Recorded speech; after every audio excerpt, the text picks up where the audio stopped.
Hey guys, what's up? So I wanted to talk about this, and this is definitely a retro gaming geared. So the last few years, we've seen kind of the emergence of what's called ODEs, which are optical disc emulators. So I personally run what's called the SIO, which is an external device that goes onto the PlayStation with a small modification, and I also run what's called the oh shucks, now I forget what it is. It's for the GameCube, and it actually goes internal. You take the optical drive out of the GameCube and you pop this one into the socket. It works really, really well, and I love it. I absolutely love it. Uh, the other one that I've been running for a long time is this is called the GDEMU for the Dreamcast, and the Dreamcast is great because there's no weird cables, there's no weird anything. You literally just pop the optical drive out, and if you see right here, that little plug goes into a socket in the Dreamcast. It's all it has to happen. The modification literally takes 15 minutes. Now, this is a little bit different. Usually it's just the board that you get, but I bought this from somebody used, and it included this little this little plastic 3D printed tray, which has an SD card extension. So a lot of the problems with these ODEs is that the SD card mount is actually on the board itself, but when you get this back in the console, you can't reach the SD card unless you take the whole darn thing apart again. And with like the GameCube, it's a real pain in the butt because the GameCube had, I'm not kidding, probably 20 screws to get it apart, and it was just kind of a pain in the butt. So this is actually, I believe this is actually like a prototype tray, but there's a guy that has a little company called Laser Bear Industries out of Nebraska, and he actually 3D prints SD card trays like this for a lot of the different ODEs. And like this one's pretty nice. You can actually pop the card in and out, and then because the GDEMU has a really weird quirk, and that is the file system that he used. You can only throw like so many files onto the drive and all kinds of weird stuff. Like to move games to the SD card, you have to put each one in an individual folder, and you can't name them. You have to just put a number on it. So some enterprise and community members actually created like a little app that you can just drag and drop stuff onto the card. But I really love the GDEMU. I do. It did a lot of what I wanted it to do, but it's really limited. It's very limited in terms of how many games you can have on the card. And it's also limited because of the fact that another few community members for the Dreamcast actually... So the Dreamcast has... There's an old arcade platform like the Model 3 and Model 2 from Sega. There's an old arcade platform that I never got to see called the AtomisWave. And the AtomisWave is essentially just like the Naomi in architecture, where it's literally a Dreamcast inside of it. And I'd never played any of those games. The one that you hear about the most is called Dolphin Blue, for instance, which is a side-scrolling run and gun, and it's really good. And they actually kind of, I wouldn't say ported, because the hardware is a Dreamcast, but they made it possible for these AtomisWave games to run on the Dreamcast if you had the proper hardware. Now, with the GDEMU, supposedly it is possible, but I've never gotten it to run successfully. Like, I had a couple that would boot, and then they would crash out and all kinds of weird stuff. So then word came down that if you had a Terra Onion mode, which is this bad boy, the games work on here with little to no tweaking. Now, I already had a mode because I have a mode in my Sega Saturn, and I love it. I absolutely love it. I have a couple other things from Terra Onion, including the Super SD3, which is basically an add-on for the TurboGrafx or the PC Engine or the Super Graphics, which allows you to run both cart and CD games off an FPGA. So this is another FPGA device, and I love it for a few different reasons. Number one, compatibility is unmatched with other ODEs that I've found. The other thing is it gives you a lot of options. So you can actually use a USB flash drive, you can use an SD card, or you can use a 2.5-inch SATA hard drive. And that's the hard drive connector right there. So it's really, really flexible. It's really compatible. And it's a little more expensive, yes. And the one for the Saturn was really expensive for me because I actually ordered it from Europe. Now, a couple of different retailers in the U.S. sell them. I got this from Stone Age Gamer, who I highly recommend. I've used them for quite a few things. I just got the N64 EverDrive from them, for example. So the cool thing about the mode is it's really easy to install, especially in the Dreamcast. In the Saturn, I had some problems because the ribbon cables. One of the ribbon cables was bad, so I had to order a new one. And the community was great about that up on Discord. But the Dreamcast is so freaking easy. It's not even funny. And I actually had another SSD laying around that I wasn't using anymore. And it's plenty big to put the entire Dreamcast library, including the AtomisWave games, on here. I actually have this loaded with the Saturn games too, because this used to sit in the Saturn, and I replaced this with an SD card. But this is a 250 gig SSD drive, and it's just going to pop right in here. And the thing about the mode, and a lot of the ODEs, if not all, is that the one thing that I don't like is if you want to interact with the storage ever again, you need to open the console up and pop everything out. And usually it's SD card, but even on the hard drive, you can't get it through the opening in the Dreamcast. It's too small.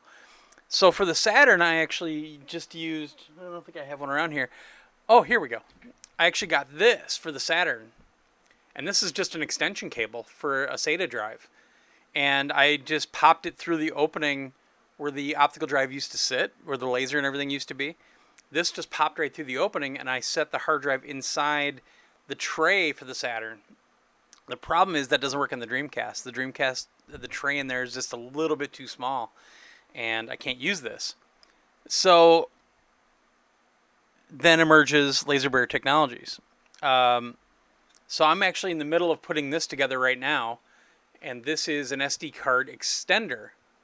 So what I'm going to be doing basically is, even though I'm putting a SATA drive in here, if I ever want to interact with anything again, this gives me the opportunity to interact with the SD card, because this is going to go into the opening of the Dreamcast in that tray, and it's going to fit right in there. And then I can just throw an SD card in there and do like a firmware update, or if I want to transfer a game, I think I can do that with the mode. But the firmware updates are the biggest thing. So that's what I'm in the middle of right now. And I actually got this not assembled for some stupid reason because I'm a moron. Because I bought one of these for the Saturn pre-assembled, and I had a real hard time with it. So I have to actually revisit that eventually. But this, I mean, I've only spent about 15 minutes on this. I had to basically put the SD card receiver in here, and then I had to put this piece on. There's just some small screws, but and I only have one good hand, so it's a little bit more difficult. But basically, this is going to go over the top of the SSD that's going to sit in there, and after I get it closed up, that's it. I don't have to open it up ever again, because anything I need to do, I should be able to do with the SD card, and this is going to be sitting right in the, when you flip the tray open, that's what's going to be working. So I really liked my GDEMU.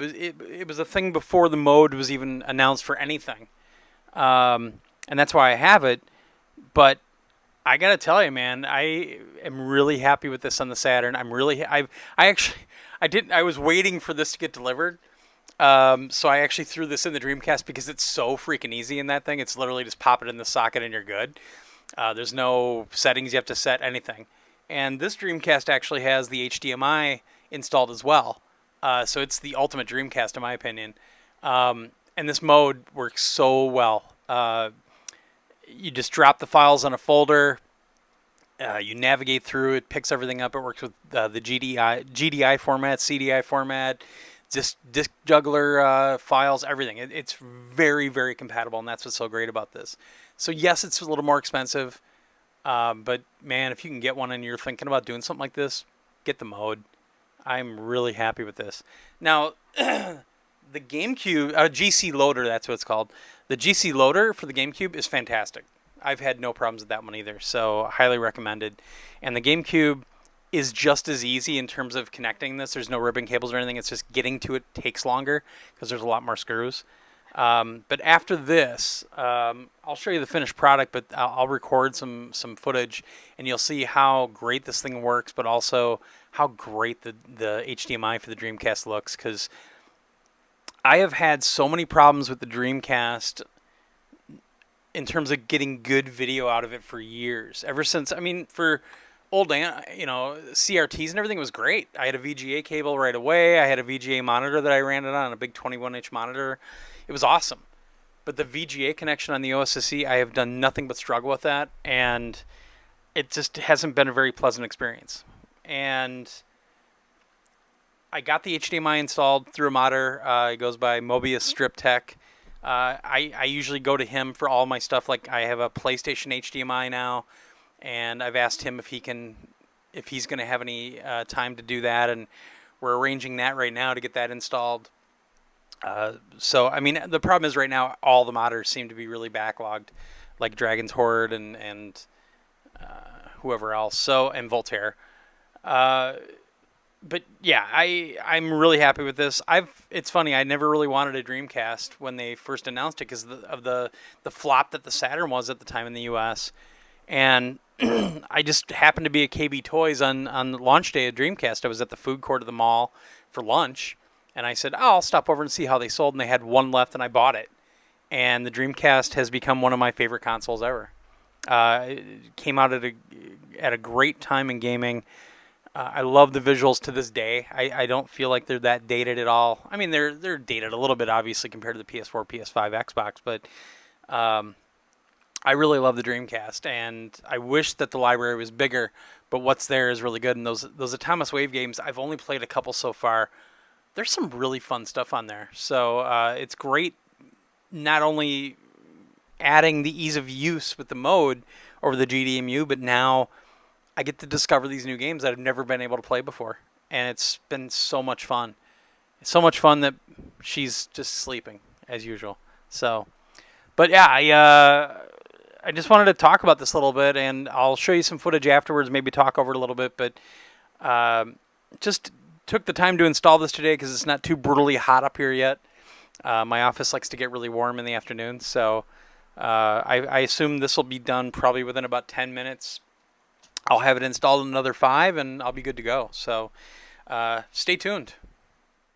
All right, well, first up is a game that I'd only ever heard about, and I only heard about it when they announced that the AtomisWave games had been, whatever you want to call it, ported or just made available on the Dreamcast. This is very reminiscent of Metal Slug to me. Side-scrolling run and gun. It's a lot of fun. One of the cool things about these AtomisWave games brought to the Dreamcast is the fact that, they're all arcade games. And they're set up automatically for unlimited continues. You don't have to put a coin in. You don't have to hit a button to add a coin. It's just there. As you can see, it's a very pretty game. Very easy to control. I have a lot of fun with it, but I will say this game is definitely made to take quarters. There are instances where, unless you have superhuman reflexes, you're going to get taken out. So, very cool game. Like I said, when I heard the word AtomisWave, this is the game that I saw a lot of people talking about, and it does not disappoint. It's a lot of fun, and I'd like to play this in 2 players someday.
Alright, next up is Demolition Fist. This is a side-scrolling brawler, beat-em-up, whatever you want to call it. And it's pretty good. I like it. It's not as compelling as like a Final Fight or a Streets of Rage for me. It is in full kind of 3D. You have a 3D plane that you can play on, a la Streets of Rage and Final Fight, like I said. It's pretty good. I don't know if I love it. I don't feel compelled to go back and play it. But it's fun. It's well done. It's solid. It's just not a standout. Give it a try. Give it a look. I guess give it a look. Unless you have a mode and a Dreamcast. You can't really give it a try unless you know of an arcade that has this.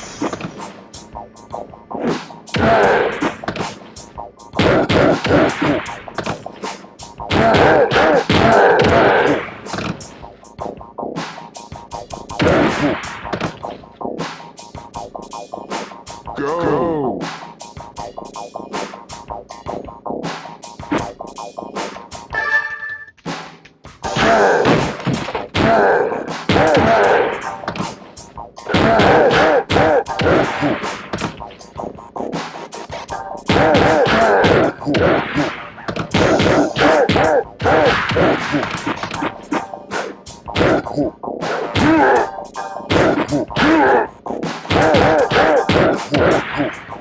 Sorry, America.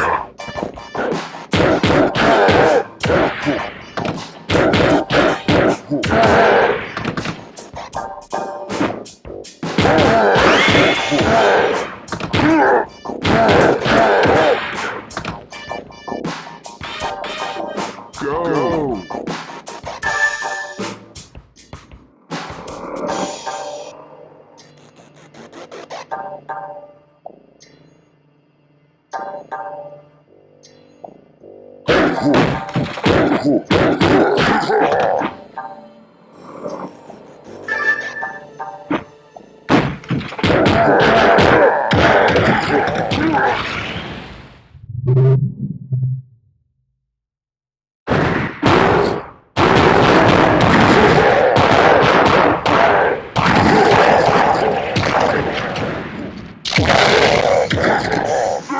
Pigskin. Okay. I never heard about this one before ever, like the rest of these games. Dirty Pigskin Football. This is such an obvious ripoff to NFL Blitz that it's not even funny. Obviously not licensed. I think it looks really good. I think it looks really solid. How it plays, though, not great. Really tough to figure out how to pass, how to hand off, how to even choose plays. I find insanely confusing. The other thing that you'll notice here is you're going to have a lot of turnovers, and I mean a lot of turnovers. I think I fumbled and threw interceptions almost every play. So, interesting idea, but at the same time, a pretty blatant ripoff for NFL Blitz. And I think it looks good, though. But in terms of actual, like, what's in the game, NFL Blitz outshines it in every way possible. But I guess nice try, Sammy, or whoever developed this. Suck him down.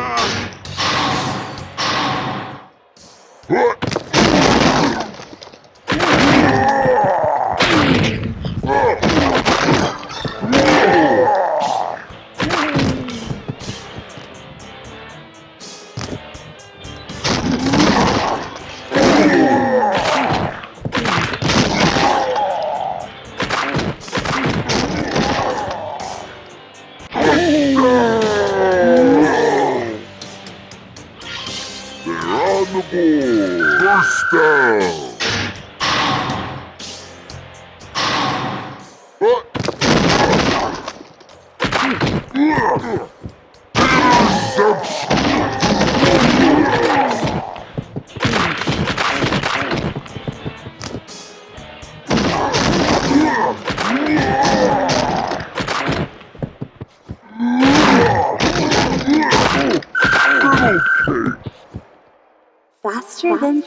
Faster than speed. So when I looked up AtomisWave, this was, I believe, the second game that I was exposed to after Metal Slug 6. Race Wars. This is an arcade-style racing game, as you'll see, featuring kind of souped-up cars like you see in the Fast and the Furious. I think it looks really good. It's very solid. I mean, the Dreamcast is a fantastic console, so the hardware is really, really solid.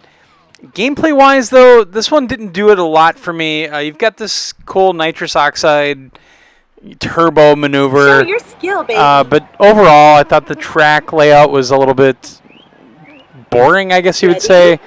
And just overall, the gameplay just really didn't do anything for me at all. I expected a lot more from this game, honestly. And I left just kind of meh. It was fine. There was nothing really wrong with it. But at the same time, it just didn't really stand out for me.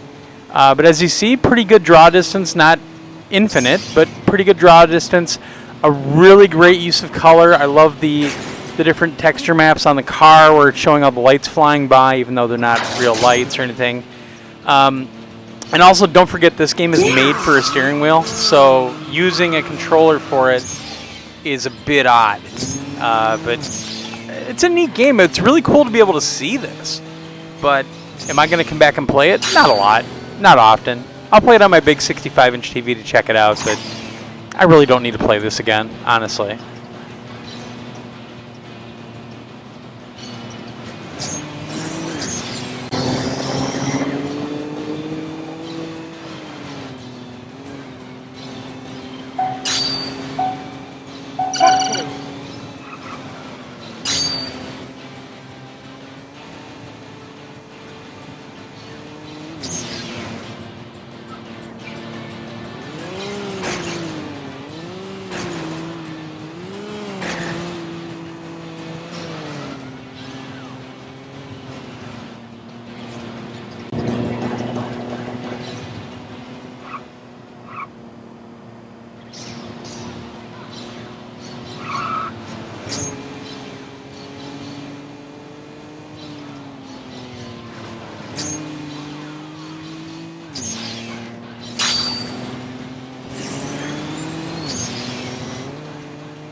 Now here's the other racing game for the AtomisWave. This is Maximum Speed.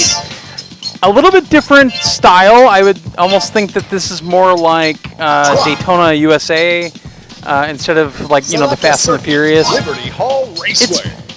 Again, I think it looks really good, but a lot of it just doesn't feel right. It definitely feels better than Daytona USA at times, but it almost feels like you stick the track a little bit too well on this one. And it just feels very static, I guess you would say. It looks good, it sounds good, as you can hear, but it just didn't have a soul at all. There's some really cool stuff in the background, like the windmills, great draw distance, really good use of color again. Sorry about the washed out look, like I said at the beginning of this. The HDMI is not in use today because this Dreamcast all of a sudden decided to stop showing video completely. So via the HDMI or the analog port, I get video over neither. So at the moment I'm doing S-Video out of a different Dreamcast with the mode installed, and that's going to the RetroTink 2X Pro. And I did not really adjust the colors too well, so anything that looks white is kind of washed out. So sorry about that, but I figured this would be better than nothing. Hopefully I'll get that HDMI fixed soon, or at least that Dreamcast. Or I'll get the HDMI port switched over to a different Dreamcast since I have 3 of them. But, again, kind of a cool game. It was neat to see it. It's made for a steering wheel, so obviously my steering's a little off. Again, I don't know if I'll need to play this again, but it is cool to be able to see it.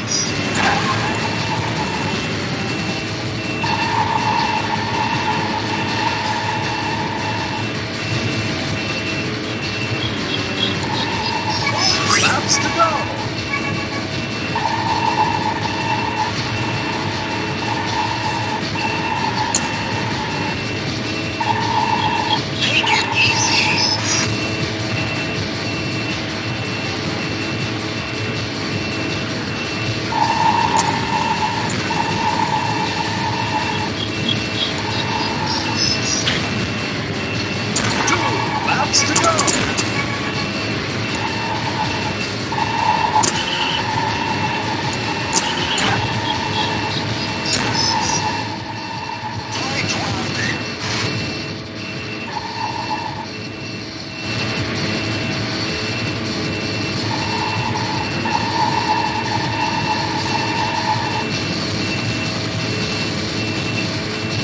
It's the final lap!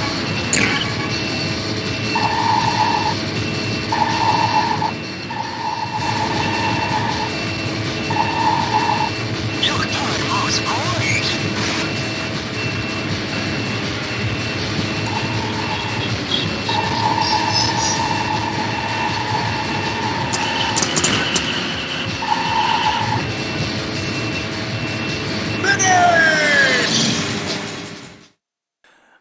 Force 5. So this is a one-on-one fighting game, kind of in a 3D arena. I kind of likened it to kind of a Tekken or a Virtua Fighter. Definitely stylized in terms of the characters and the backgrounds. It plays okay. It plays all right. It's definitely not Virtua Fighter. It's definitely not Tekken. It's definitely not Soul Calibur. But it's not as bad as like many of the other 3D fighters that are out there. It's not as bad as those, like Toshinden, etc. I don't know. I mean, I will definitely not play this again. It's just not in my forte anymore. But it looks good.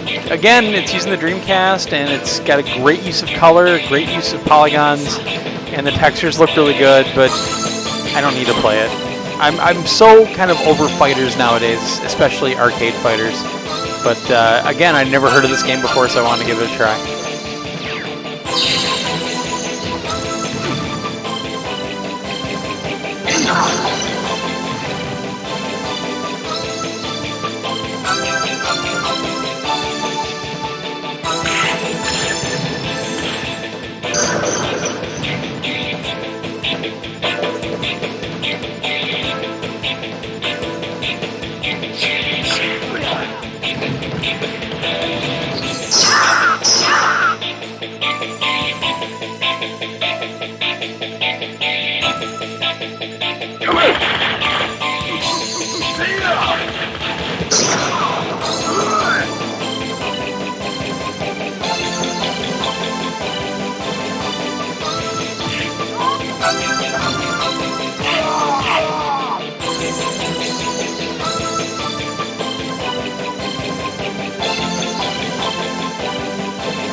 The winner is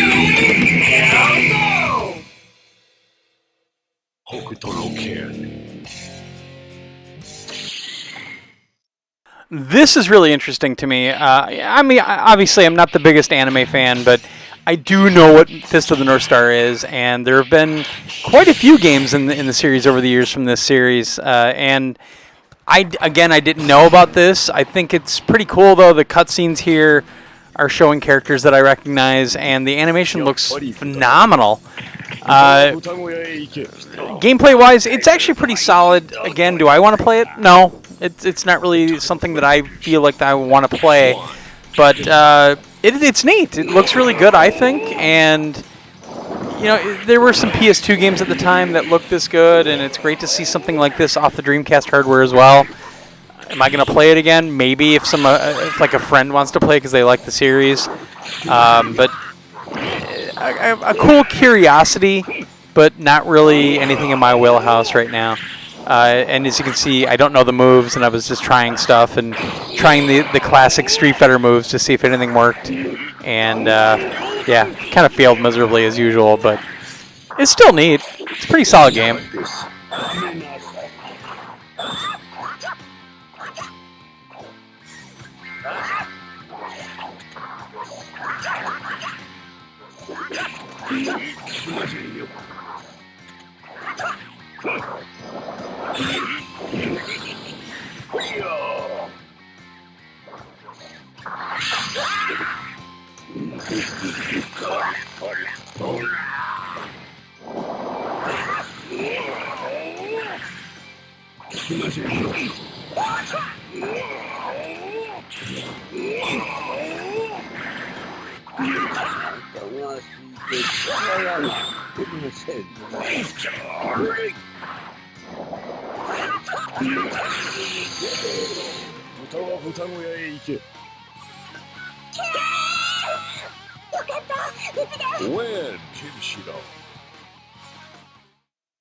Mission 1! Metal Slug 6. This is the one that I was most excited about.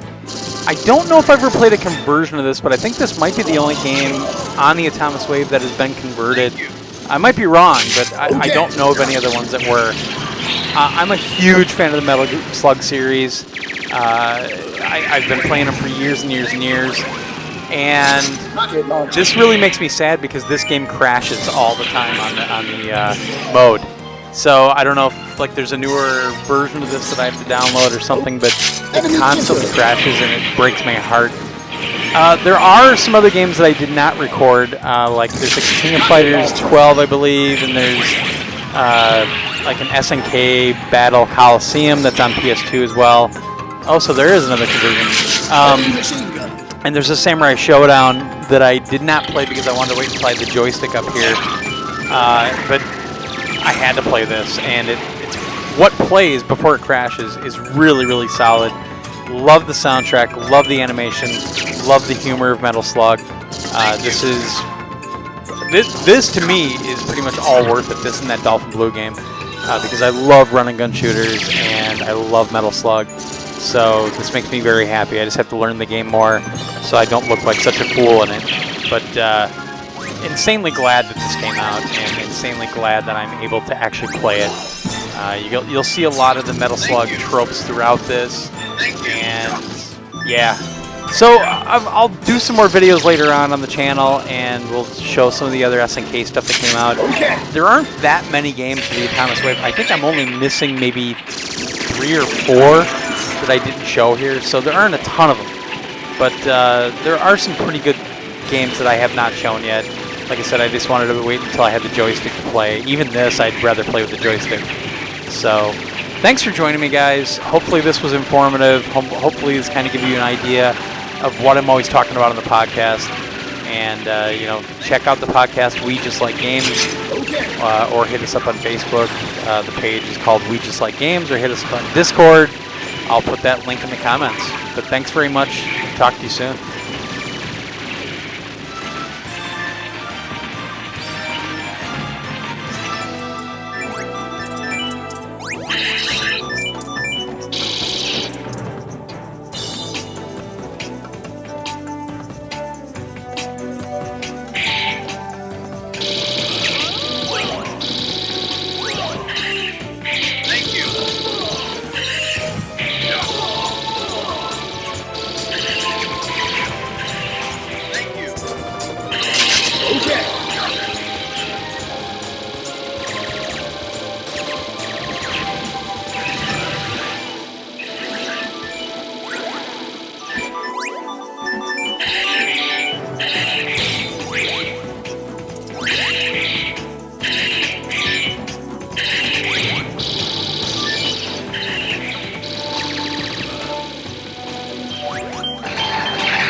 Super grenade!